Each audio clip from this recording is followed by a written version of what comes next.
Hi everyone, आज हम पढ़ेंगे फैक्टोरियल। फैक्टोरियल कैसे बनाते हैं चलिए जानते हैं। सपोज दैट हमारे पास एक नंबर है 3, ठीक है।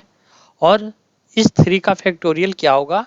सो इसका फैक्टोरियल होगा 3 इंटू 2 इंटू 1। सपोज दैट हमारे पास नंबर होता 4, तो उसका फैक्टोरियल क्या होता? 4 इंटू 3 इंटू 2 इंटू 1, ठीक है।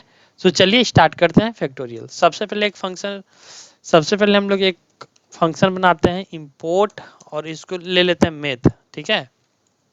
और फंक्शन हम लोग बना लेते हैं फंक्शन 1, और इसमें पास कर देंगे कुछ नंबर, ठीक है। और इसको रिटर्न कर देंगे रिटर्न मैथ डॉट फैक्टोरियल, और ये हमारे पास क्या हो जाएगा? नंबर, ठीक है। अब मान लेते हैं कि यहाँ पे इस फंक्शन में अगर हम कुछ नंबर पास कर देते, सपोज दैट 3, तो इसका आउटपुट क्या आएगा?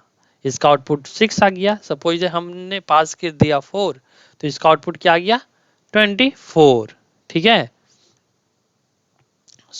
ये हमारा आउटपुट हो गया। चलिए दूसरा वे के थ्रू हम लोग फैक्टोरियल बना के देखते हैं। दूसरा तरीका से हम लोग फैक्टोरियल कैसे बना सकते हैं, ठीक है।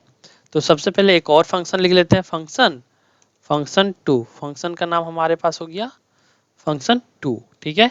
और एज ए आर्गुमेंट हम एक पास कर देते हैं, ठीक है। अब हम लोग सपोज डेट हमारे पास एक नंबर ले लेते हैं, ठीक है, फंक्शन 1, या हम लोग कुछ भी x ले लेते हैं, ठीक है। अब ये क्या करेंगे ना, हम एक लेंगे लूप, ठीक है, for I in range of 1 comma number plus 1। ये क्या करेगा? सबसे पहले सपोज डेट अगर हम ये आई लिख देते हैं और यहाँ पे हम लोग फंक्शन 2 को 3 से करते हैं, तो ये क्या आएगा? ये देखिएगा अभी आप, ठीक है।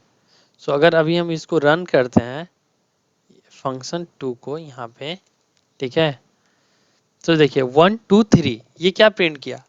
एक लूप 1 2 3, ठीक है। अब हमारा क्या प्रॉब्लम था? अगर हमने 3 दिया तो 3 इंटू 2 इंटू 1, यही ना। तो अब हम क्या करेंगे? सबसे पहले हमारे पास क्या आ रहा? 1। चाहे तो 1 इंटू 2 इंटू 3 कीजिए, चाहे 1 इंटू 3 इंटू 2 इंटू 1 कीजिए, बात तो एक है कि नहीं? अब यहाँ पे हमें क्या लिखना पड़ेगा? x equal to x equal to, और यहाँ पे अब हम क्या लिखेंगे? x इंटू आई, ठीक है। और हम रिटर्न कर देंगे क्या? x, ठीक है। तो अब हम देखिए यहाँ पे ये हमारा क्या देगा आउटपुट? ये हमारा आउटपुट देगा 6, ठीक है। तो चलिए इसको क्लियर करते हैं पहले। और अब देखिए ये आउटपुट हमारा क्या दे रहा? 6 दे रहा। इसको हम लोग चेंज कर लेते हैं, ठीक है। इसको भी हम लोग चेंज कर लेते हैं, ये क्लियर कर देते हैं, ठीक है। अब देखिएगा ये 1 2, ये हमारा आउटपुट हो गया 6, ठीक है। इसको अगर हम लोग हटा देते हैं तो ये हमें एक आउटपुट देगा 6। अगर हम यहाँ पे 4 कर देते हैं, ठीक है, तो ये हमारा क्या आउटपुट देगा? फिर से इसको क्लियर करना पड़ेगा। 24, 4 into 3 and then 2, 4 into 3 12 and 12 into 2 24, ठीक है। चलिए एक और वे के थ्रू हम लोग फंक्शन बना के देखते हैं, रिकर्सन वे के थ्रू। तो फंक्शन, और ये हो गया हमारा 3, फंक्शन 3, ठीक है। एज ए पैरामीटर हम लोग पास कर सकते हैं एज ए नंबर। अब क्या करेंगे? हमें ये पास करना, ठीक है। तो हम क्या करेंगे? सबसे पहले return number plus function 3 number minus 1, ठीक है। और ये क्या करेंगे? नंबर इज इक्वल टू अगर ये नंबर हमारे पास अगर 0 हुआ, अगर हम, तो ये क्या करेगा? ये रिटर्न कर देगा 1, ये रिटर्न कर देगा 1। अगर नंबर 1 हुआ तो ये रिटर्न कर देगा 1, ठीक है। अब हम लोग इसको क्या करते हैं?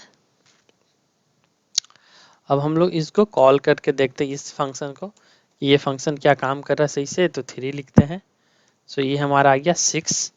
अगर हम इसे 4 लिखते हैं तो ये हमारा आ जाएगा 24। इसको क्लियर कर लिए, ठीक है। और फिर क्लियर करके चेक करते हैं तो क्या आया? तो हमें यहाँ प्लस नहीं करना, हमें यहाँ मल्टीप्लिकेशन करना है। ठीक है, अब देखिए ये क्या आता है 24। सो ये प्रोग्राम हमारा था फैक्टोरियल का।